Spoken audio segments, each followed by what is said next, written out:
The first time you don't really know what's hitting you. I mean, you think you're just tired, need a break, you know, could be numerous health issues. So I was off work maybe for about a month and came back to work, everything seemed okay, and maybe a couple of years later it happened again, you know, and I was off work for a couple of months that time, and then boom, a third time I was off well over a year. So it's you're not sleeping anymore, you're not eating, you lose interest in things.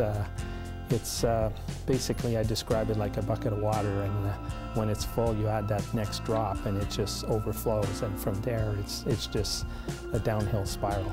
I'm from the Northern Ontario as well, so I knew about the psychiatric hospital in North Bay, and in French we called it l'hôpital des fous, the crazy hospital, the hospital for crazy people. So that's all I knew about mental illness until it happened to my husband. And he's not crazy.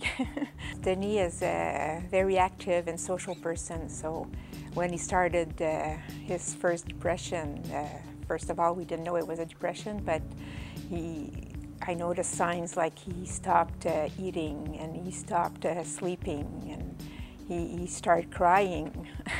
And really worrying about everything, so that's when we knew something was wrong. I remember the first bout, you know, like we all have an employee assistance program, and I called the number, they said they can help you. The office was right next to my office. I was so ashamed to get help that I couldn't go for the treatment next door to my office. You're afraid that somebody's going to see you go there, so I actually got them to get me to go to a different office in Hull where they had a psychologist to help me out. What depression does to you is that you're thinking you're no good, you're broken, you can't. I remember the day I walked into my office managing partner's office and I resigned, and he said, "No way, never. We'll bring you back to health and your seat's going to be there." And maybe a couple of weeks that I had been off, our CEO called me from Toronto, and I'll never forget his words. He said, "Denis, my dad lived through this. I was at a shopping mall with him. He started to cry and he said, I have no idea where I am." And he said, "You know,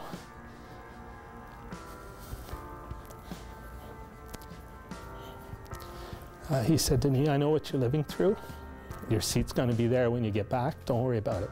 Like right now, we're helping a good friend of ours who's off work and who's going through depression. So I keep telling her, like, look at Denis. Denis went through it. I tell her what we've been through it, and it's funny. She tells me the exact same thing that he used to tell me when he was sick. So I remind her of that, and I tell her, look at him. He went through it. He was off work for a year the last time, and he was able to get through it. So will you. I'm Denis. I'm Yolande. Now you know who we are. Are you with us?